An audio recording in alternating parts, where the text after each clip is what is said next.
You're gonna F up. You're gonna fail. The sooner that you can accept that, the sooner that you'll be free to move forward in business, bigger, better, faster.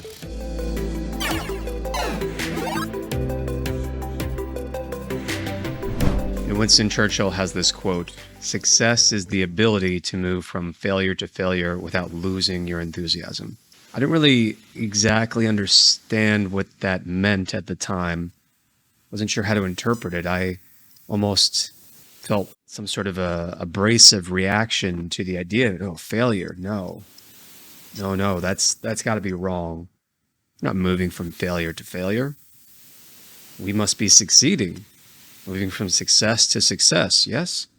Well, if you drop the stigma for a moment of failure, the word failure, you can actually understand what he is saying success is equivalent to in practice, pragmatically, in reality, from someone who went through a lot of it, a lot of life, very intense, all in one moment in his life.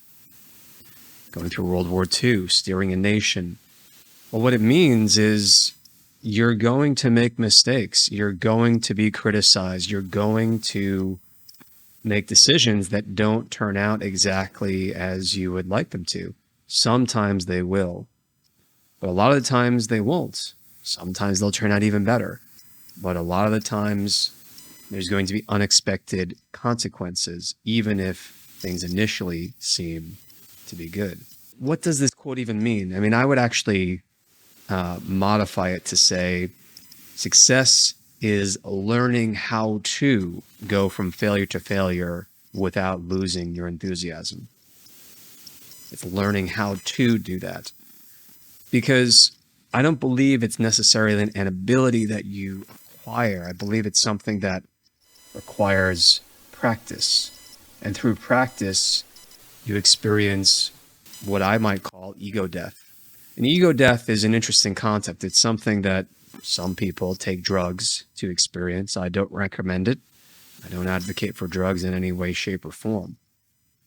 But the concept of ego death itself is interesting because with ego death, it means that things just bother you a bit less because you're not trying to protect yourself. Information can come in and you are not going to judge yourself harshly for it. You're not going to say, oh, this is a reflection of my inability as a person, my failure as a person, my lack of knowing how to succeed as a person, something negatively, to be harsh with yourself, and or to just deflect this data, this feedback that is always coming at us when we are truly living, when we are taking responsibility for our lives and for our businesses. But through practice, I believe, through moving from failure to failure, because you're going to F up, you're going to make mistakes, and the sooner that you can accept, not the fact that you accept mistakes. I'm not saying that you should. I don't think that you should simply accept mistakes, but rather expect that there is a probability, a very, very high probability, that over the course of time, especially in business, that it's almost built into the equation. I mean, if you think about it, like we've talked on this channel and I've written hundreds of blog posts and videos talking about sales funnels, for example.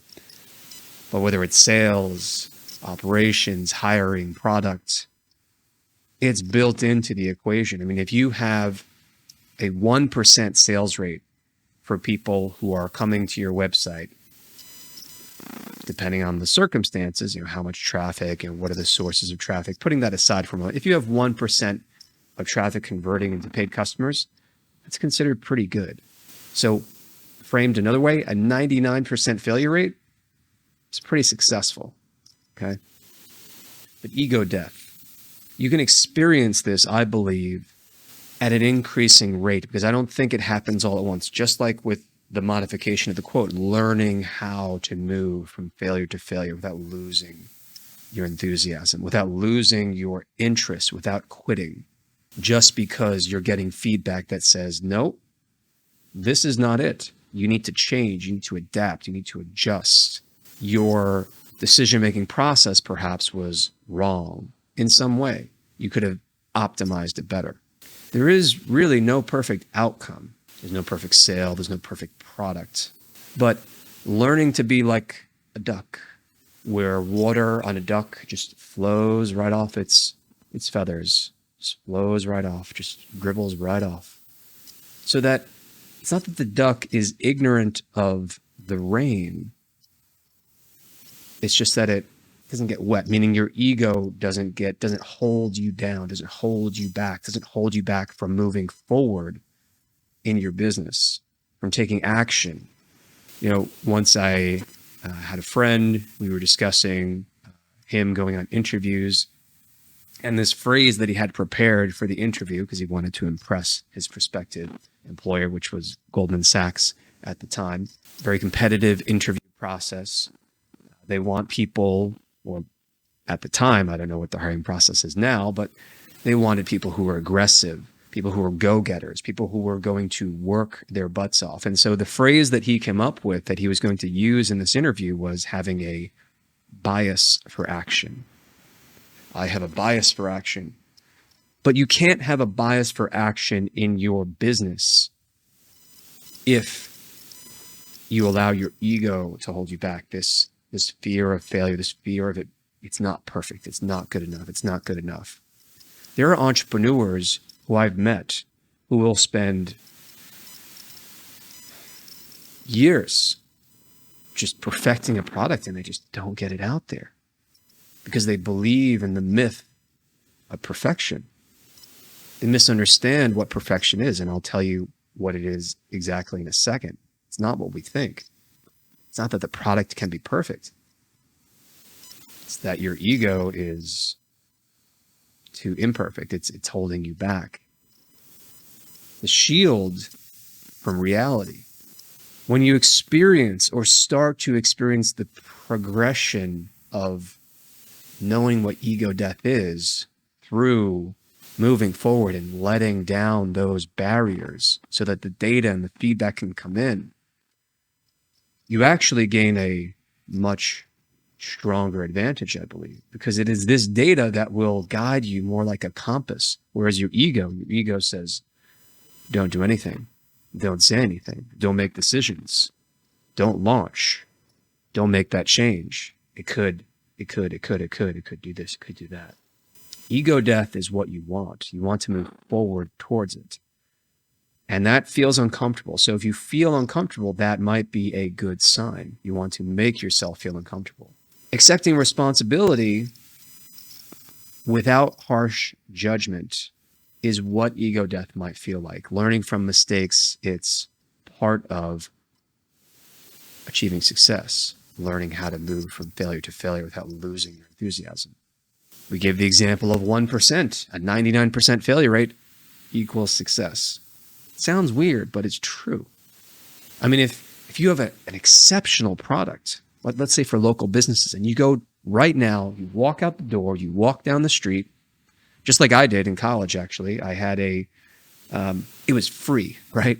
I was so shy at the time. I didn't know how to do sales.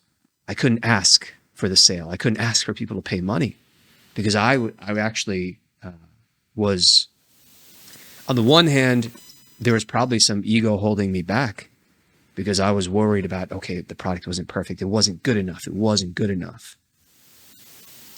On the other hand, I was doing it out of integrity too. I wanted to make sure that people saw the value in it. And so I offered the product for free. It was a digital text message coupon service to link local businesses and give them advertising to college students on campus.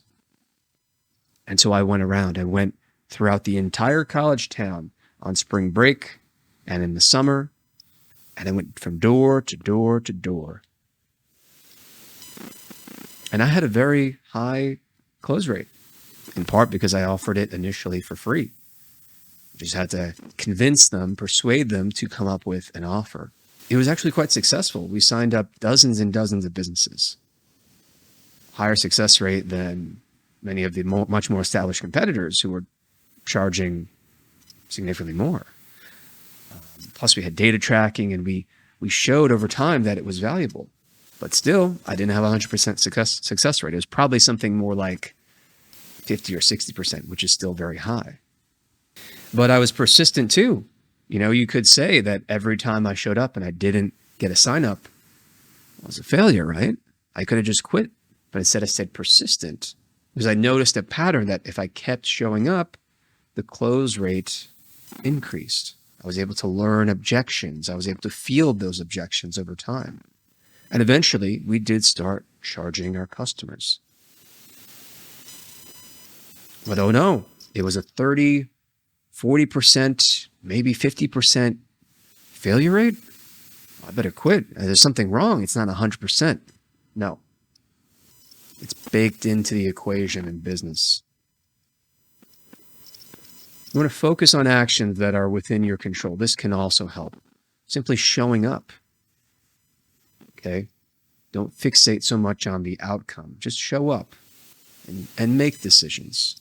Okay? It's not, we've been trying as a team, and I've been thinking about it too with Grobo, for example, like what's going to be the perfect pricing structure? I mean, we have our existing done for you, unlimited team, delegate tasks for your marketing for a flat monthly fee. That's our main revenue driver today.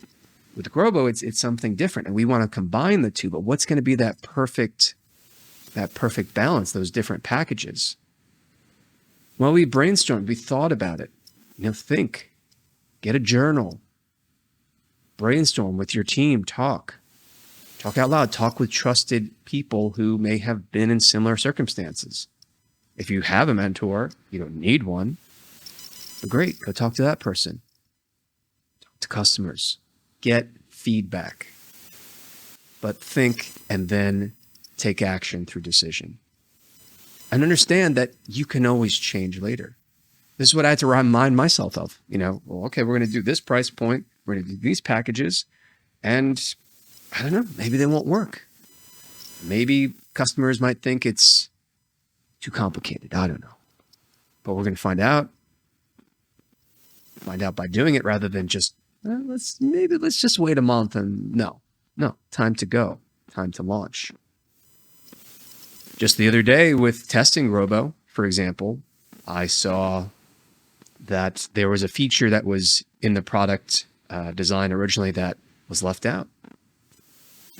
And I could get angry, I could get frustrated. Well, what's within my control? Well, to document, to communicate, and to help the team prioritize to put it in there.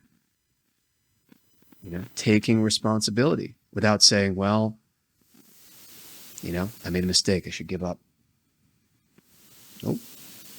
Or maybe even slow down, or maybe even just the emotion. If you feel some sort of emotion about it, that might be a sign that it's discomfort, right? But in that emotion where you're trying to reject what the data is saying, that the data is telling you it's not good enough, it's not good enough, you should stop. No, you should go through the wall. Go through the wall, because that is where ego death lies. And that is where progress and extremely valuable feedback from the market comes in. And that is where, beyond that point, where you get to grow your business, because you're moving forward. You're moving through that discomfort. Go through the wall. Another example was we had a bug the other day. And I could, again, similar situation. We could stop. We could say, oh no, we need more people on the team. We got to wait until we hire, until we have enough people to support. It's like, no, we have enough. In my judgment, in my thought process, we have enough. We just have to fix the thing. And it was something small. It was something like, a grow flow automation was running continuously when it was supposed to just run one time and stop. And we've already fixed it. And furthermore, it's like, well, this is why we're testing before we even launch, to identify these little errors, these little F-ups, these little issues, and then take that data and polish, fix. Well, that's why we're doing it in the first place. If the emotion is useful, keep it. Otherwise, discard it. It's getting in your way. Go through the wall. And I know too, when we launch Grobo, which we are doing this week, inevitably, we're going to get more feedback from customers. And we want that.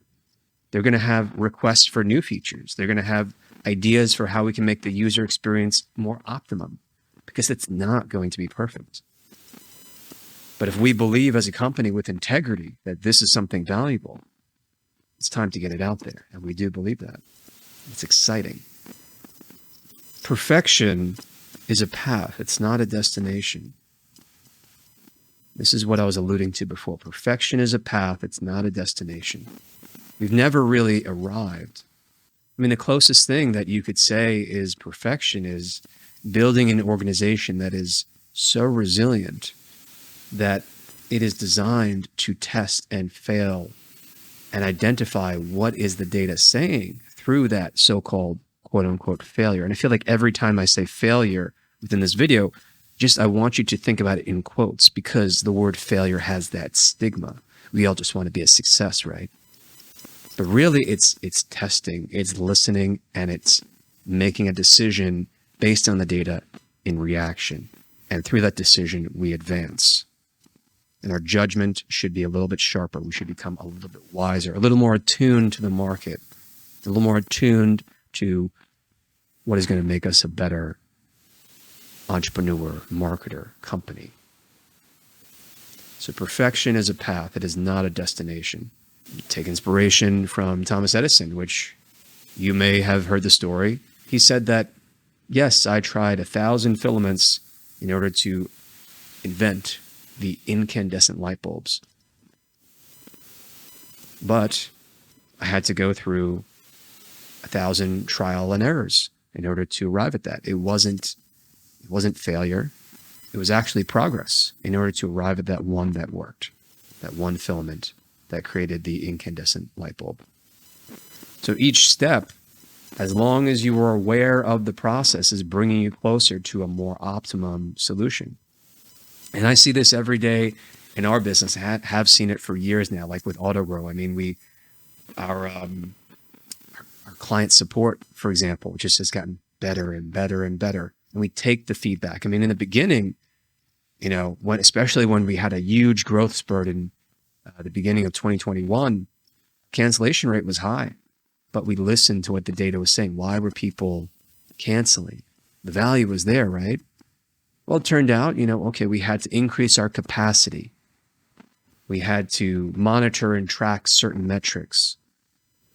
We had to be prepared in certain ways to respond and even set expectations. And all of those changes together have led to a churn rate that is pretty low. Something we're proud of. We don't get clients with any crazy expectations anymore. They have their expectations properly set, and they're happier, and our team is happier too. But it's not perfect. We keep moving forward. So take inspiration from Winston Churchill's quote. Take inspiration from some of the examples I've shared with you here. Take inspiration from Thomas Edison and the 1,000 filaments for the incandescent light bulb that didn't work. And yet each step forward was a step towards finding the solution. Detach your ego from the situation. Removing ego can significantly boost your motivation, your resilience, and foster growth. Remember, perfection is a path, not a destination.